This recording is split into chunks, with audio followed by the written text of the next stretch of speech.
E aí galera, beleza? Bem-vindo ao Historizado Company, a história de tudo. Hoje mais uma aula para o seu pré-ENEM, pré-IFES, ensino médio. Hoje nós vamos tratar aqui justamente da chamada Revolução Francesa aí, ó. A Revolução Francesa. Bom, a característica principal da Revolução Francesa é que ela foi uma revolução burguesa aí, ó. Beleza? Caiu na sua prova. Qual a característica principal da Revolução Francesa? Justamente a burguesia, a Revolução Burguesa, tá ok? Ela se deu em 1789, ou seja, fins do século XVIII aí, ó. Fins do século XVIII. Compreenderam? Para não esquecer a data é fácil. 1789, 1789, olha lá. Fins do século XVIII. E a Revolução Francesa, galera, é considerado um marco de virada aí, ó. O marco de virada, tá ok? Da Idade Moderna, o marco de virada da Idade Moderna para a contemporânea, devido às transformações. Porque nós devemos saber o seguinte, né? Devemos saber o seguinte, a Revolução Francesa ela começou na França. A Revolução Francesa ela começou na França, né? Mas terminou no mundo. Justifique a frase. Essa é a questão da prova. Tá entendendo, não é? A Revolução Francesa começou na França, lógico, mas terminou no mundo. Por quê? Porque ela mudou as estruturas do absolutismo, do mercantilismo, da igreja, da sociedade europeia, levou à independência da América. Ela mexeu no mundo, compreenderam? No mundo ocidental. Então a Revolução Francesa começa na França e termina no mundo. Compreenderam? Por isso você tem essa justificativa da frase. Tanto que ela é o marco de virada da Idade Moderna para a contemporânea.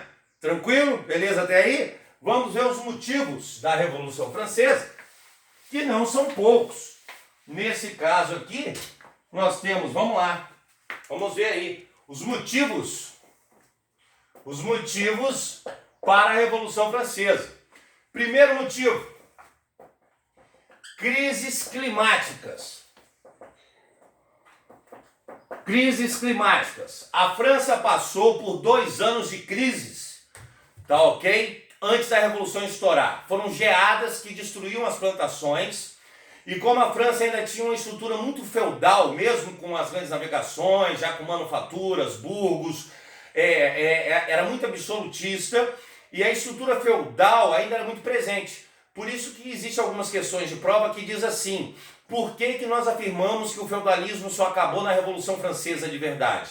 Porque ainda muita relação de camponeses com os donos de terras, os senhores, né, feudais por fim, ainda era servil. Então, a produção, o servo ele tinha lá, o camponês tinha que produzir para o dono da terra, esse senhor feudal, o nobre, e para abastecer as cidades. E sobrava quase nada para eles. Então, povo com fome, povo irado.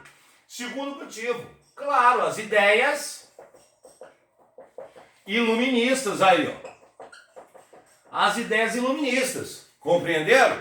Eram contra o absolutismo, o mercantilismo e a igreja. Nasceram em Paris, a cidade luz, não resta dúvida. Terceiro motivo, o apoio à independência dos Estados Unidos, aí, ó. Dos Estados Unidos da América, né? O apoio à independência dos Estados Unidos custou caro. Isso aqui ocorreu devido à Guerra dos 7 anos. Que guerra foi essa? A Guerra dos 7 anos, galera, foi uma guerra entre a França e a Inglaterra nos territórios da América do Norte. Compreenderam?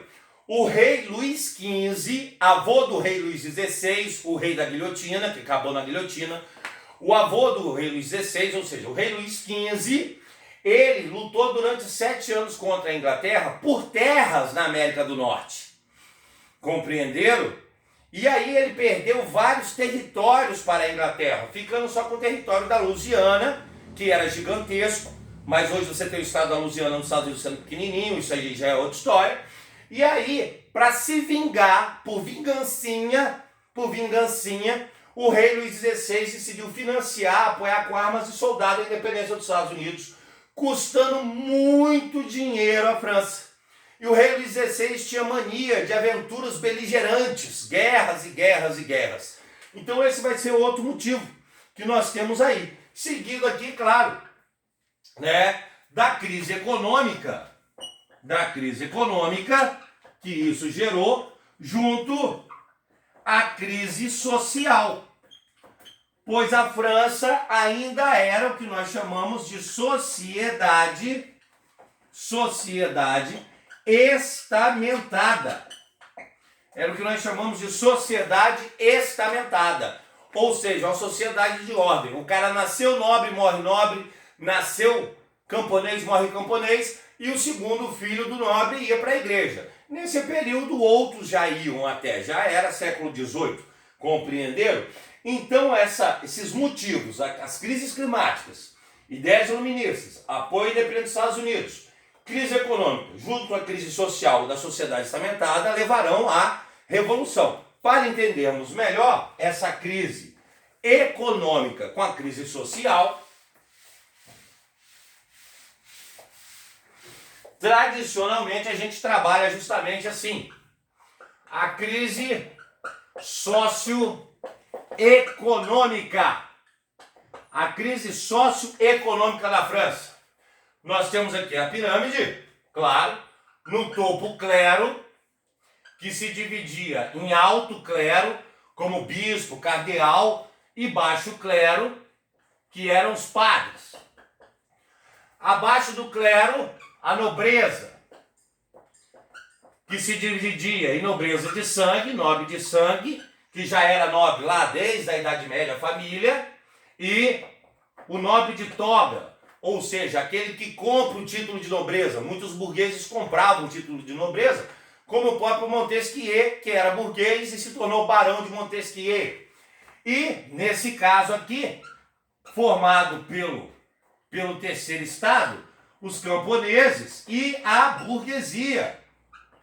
E a burguesia, que nos interessa, pois a Revolução Francesa é uma revolução burguesa. Então, o clero era chamado aqui, galera, de primeiro estado. O primeiro estado é o clero, o segundo estado é a nobreza, e o terceiro estado seria justamente os camponeses e a burguesia. E aí a França enfrentava uma grande crise econômica e precisava resolver esses problemas.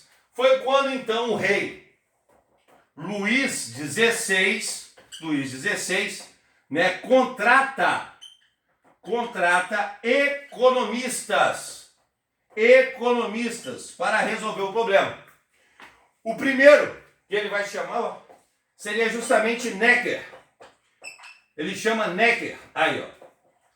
Necker, galera, vai analisar a sociedade francesa, vai analisar os problemas da França, e Necker vai dizer o seguinte: ô meu rei, se você quer resolver os problemas econômicos da França, o primeiro estado e o segundo estado tem que pagar impostos, porque só quem paga impostos é o terceiro estado. Aí o rei disse: você tá maluco? Como o clero vai pagar imposto? Como o nobre vai pagar imposto? Isso não existe. Tirou Necker da jogada. Chamou outro, Turgot, que era até da escola fisiocrata iluminista. Turgot, ao analisar os problemas da França, vai dizer: ô meu rei, o primeiro estado e o segundo estado têm que pagar impostos. Só assim para resolver os problemas econômicos do governo e do povo. Só quem paga imposto é o terceiro estado. Compreenderam, galera? Nesse momento, o rei Luís XVI, então, para não cair a culpa sozinha nele, para não dizer que ele obrigou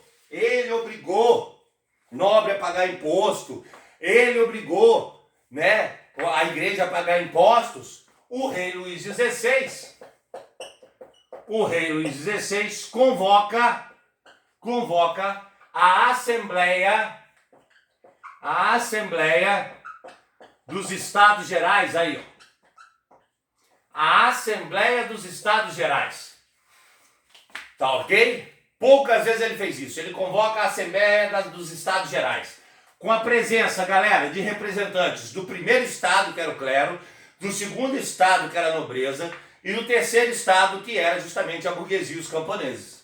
E aí a pergunta dentro da Assembleia dos Estados Gerais era se o primeiro e o segundo estados, a pergunta era essa, primeiro e os segundos estados deveriam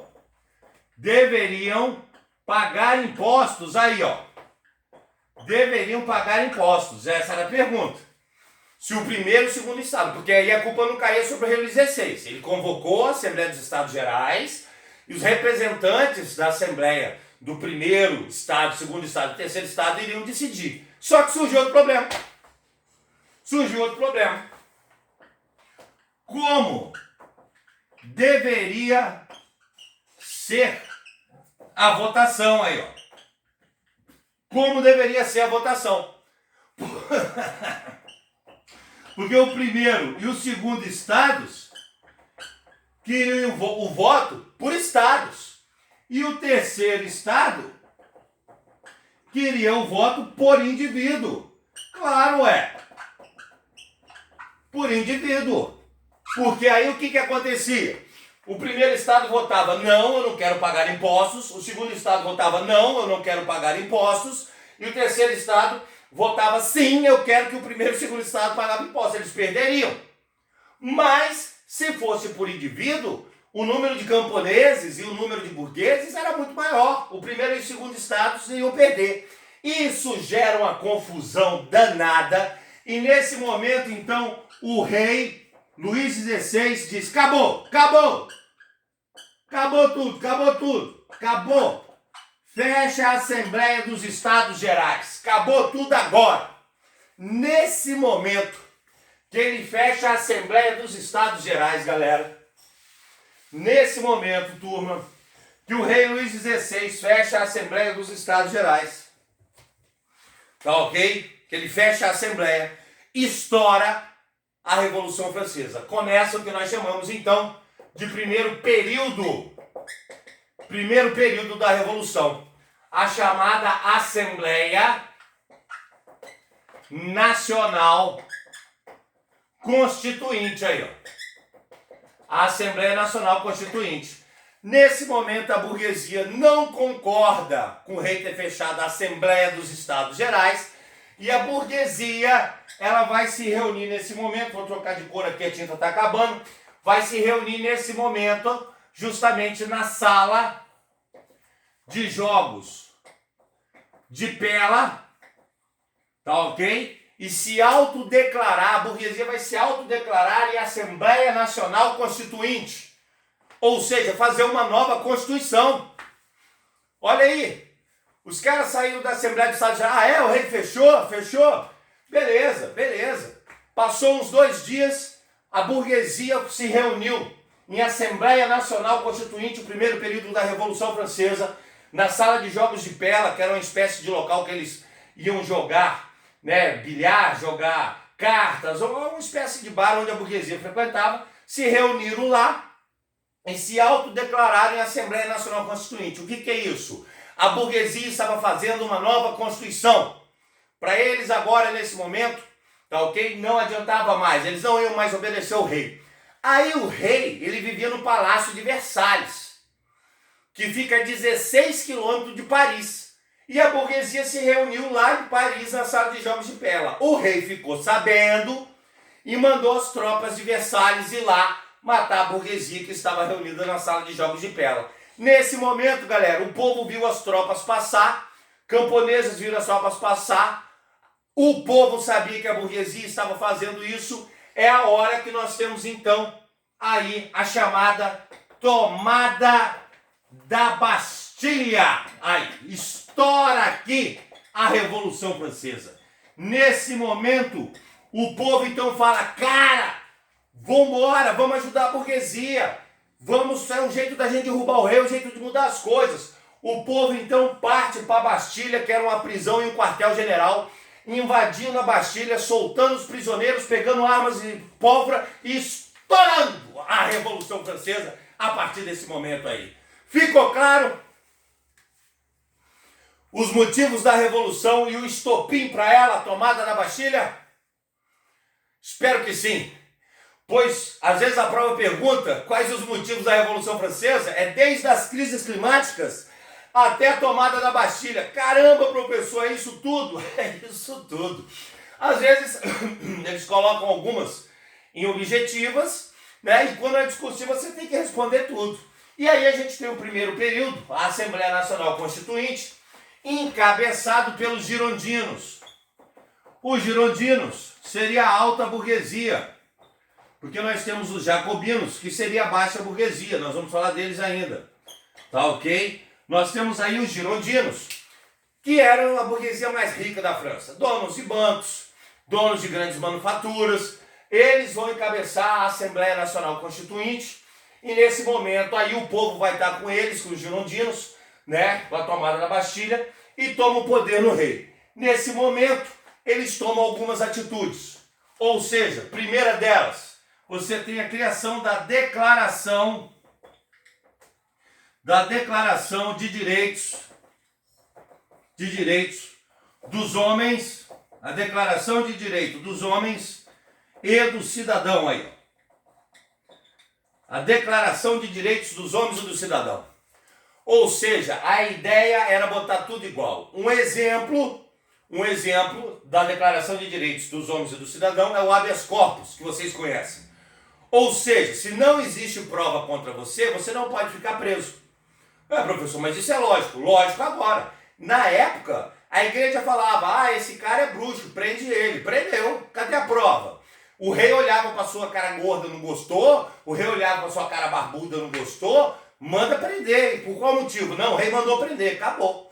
Então a Declaração de Direitos do Homem e do Cidadão vai transformar as leis nesse momento. Compreenderam? Dentro da França. E aí a Assembleia Nacional Constituinte monta uma monarquia constitucional. Monta uma monarquia constitucional lá. Compreenderam? Uma monarquia constitucional. Ou seja, o rei reina, mas não governa.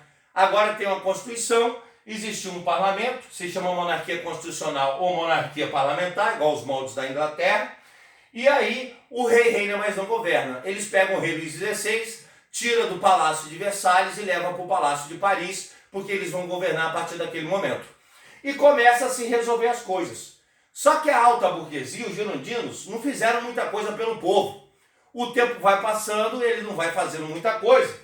E aí nós temos a tentativa de fuga, galera, do rei Luís XVI. Ele vai se fingir de nobre de baixo escalão, vai pegar Maria Antonieta, a esposa dele, o filhinho, aquele negócio todo, e eles vão tentar fugir da França para a Áustria, porque Maria Antonieta era austríaca. E a ideia do rei Luís XVI era, eu vou para a Áustria, peço ajuda ao rei absolutista da Áustria com suas tropas para tomar o poder de novo na França e manter o absolutismo. Só que na hora que o rei foi passar na fronteira da França para a Áustria, tá ok? O soldado reconheceu ele. E na hora que o soldado reconheceu ele falou, não, eu não sou o rei não, eu sou o nobre fulano de tal. Ele não tirou o anel de rei. O cara olhou e falou, não, você é o rei mesmo. Olha só o anel. Esse soldado se ajoelhou, nossa, meu rei, e disse assim, galera, é o rei. Os outros soldados já estavam do lado da burguesia, já estavam do lado da revolução. Os caras vieram correndo e prenderam o rei. Na hora que eles prenderam o rei, isso deu um tumulto danado com os girondinos e a gente entra no segundo período da Revolução Francesa. A tentativa de fuga do rei deixou o povo mais irado ainda, tá ok? E aí ficaram irados com os girondinos e nós entramos no segundo período da Revolução Francesa, que ficou conhecido como Convenção Nacional, aí, ó, como Convenção Nacional, onde nesse momento quem vai assumir são os jacobinos, que já não concordavam mais também com os girondinos, a baixa burguesia aí, ó, que seria dono de padarias, donos de sapatarias, coisa do tipo. E aí os jacobinos tomam o poder, liderados por Robespierre, grande Robespierre, o inventor da guilhotina. Olha lá, nesse momento aí. Estoura a revolução com toda a violência. Robespierre inventa a guilhotina como pena de morte, porque a guilhotina era usada na Idade Média e foi inventado pelo médico Guillotin para amputar partes do corpo de forma mais rápida, né? Para não serrar, então era de forma mais rápida. E a morte era mais rápida, porque a morte por forca, fogueira, a guilhotina cortava a cabeça, a pessoa já morreu, pronto. Então, nesse momento, no segundo período, é conhecida Convenção Nacional, os jacobinos assumem o poder liderados por Robespierre e ele cria a guilhotina, olha só. E aí, nesse momento, Robespierre, então, né, ao criar a guilhotina, começa a guilhotinar um monte de gente, tá entendendo? E aí o rei Luís XVI vai ser condenado à morte na guilhotina, tá ok? Ele vai parar na guilhotina, tem sua cabeça cortada, mais um monte de nobre também. Nesse momento, olha só, nesse momento, vários reis absolutistas ao redor da França ficam com medo do que aconteceu na França, que suas burguesias possam se revoltar contra eles, e os reis queriam manter as suas cabecinhas coroadas em cima dos seus pescocinhos. Começa aqui as chamadas guerras externas. Guerras externas. Nesse momento, né, países como a Inglaterra, Prússia, Áustria e Rússia vão se juntar e declarar guerra à França. Quer dizer, né, você tem a Inglaterra, Prússia, Áustria e Rússia. Para não esquecer os países que faziam parte das guerras externas, é só lembrar da palavrinha ímpar, que parece com ímpar, né? A palavrinha ímpar não existe, mas você não esquece mais. Beleza? Lá, Inglaterra, Prússia, Áustria e Rússia. Nesse momento eles atacam as fronteiras da França e começa a luta ao redor. Na cidade, a guilhotina corta a cabeça dos nobres. E aí estoura também as revoltas camponesas aí, ó. As revoltas camponesas. Os camponeses, as chamadas jaqueries, vão matar os nobres, queimar os seus castelos e palhaços, comer suas comidas, estuprar suas mulheres. Os camponeses vão pegar as igrejas, destruir igrejas, pegar o alto clero como bispos e cardeais e sentá-los nas pontas das igrejas góticas. Ou seja, guerras externas, guilhotina nas cidades, camponeses revoltosos.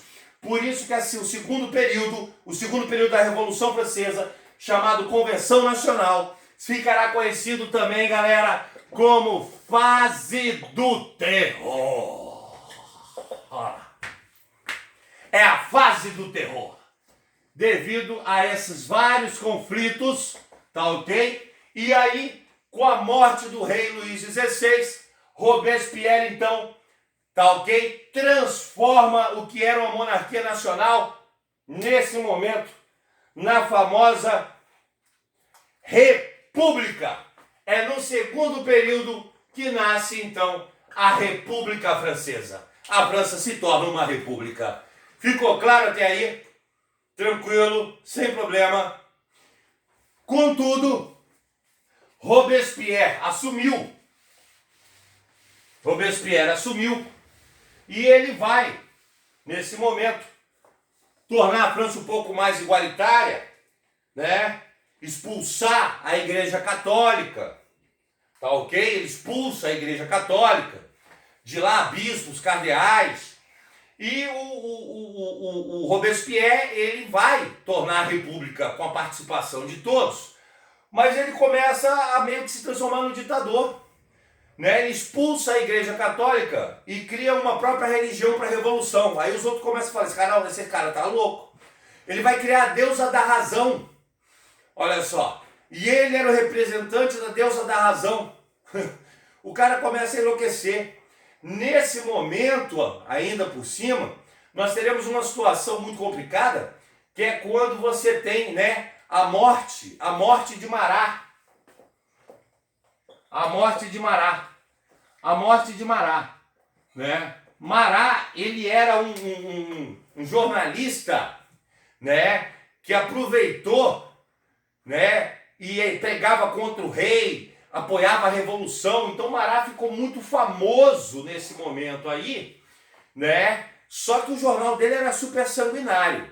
Então a violência na revolução, na segunda fase, era tão grande que uma camponesa, com raiva de Marat, foi até a casa dele e Marat recebia todo mundo na casa dele. Marat tinha uma doença de pele que botou ele dentro da casa dele e ele ficava dentro da banheira e recebia todo mundo e escrevia ali. Essa moça levou um punhal no meio dos seios, dizendo que tinha gente contra a revolução. E nesse momento o Robespierre, galera, estava guilhotinando várias pessoas que eram contra a revolução. Ela fingiu entregar a carta e deu uma punhalada no coração de Marat. Marat morreu dentro da banheira. É aquele quadro do pintor revolucionário Davi, né, que Marat está deitado naquela posição que parece Jesus Cristo, com a mão caída, assim, na obra Pietà de Michelangelo. Tá ok? E aí, isso gera mais violência. A jovem vai ser guilhotinada por causa disso também, gera mais violência. E aí Robespierre começa a condenar. Robespierre começa a condenar todos que eram contra a revolução.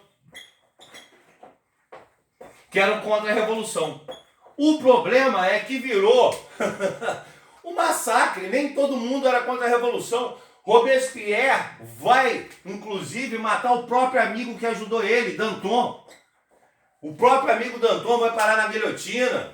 E nesse momento ele inventa a deusa da razão, o homem enlouquece. Tá entendendo? É quando a galera fala assim, olha só, esse negócio desses julgamentos que Robespierre tá fazendo e tá matando todo mundo, não dá certo não. Numa bela manhã, ele vai então até a Convenção Nacional e ao chegar lá, ele traz uma nova lista de pessoas a serem guilhotinadas. A galera levanta e fala, acabou, isso acabou. Ele e dois amigos dele saem correndo pro segundo piso, os dois amigos se jogam da varanda, tá ok? E se matam. Robespierre dá um tiro na cabeça, mas a garrucha saiu da posição e pegou só no queixo dele. Então deixou ele vivo.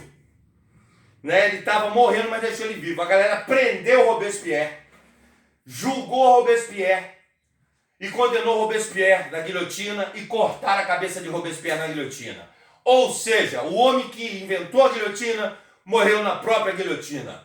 Um homem que tanto discursou por liberdade, no dia da sua morte não pôde dizer nem as últimas palavras, pois o tiro havia tirado o maxilar dele, tá ok? Do lugar. Tá gostando? Dá seu like aí, se inscreve no canal, mostra a aula para os colegas, marca o sininho. Porque com a morte agora, justamente aí, nesse momento de Robespierre, nós entramos na terceira fase da Revolução, o Diretório.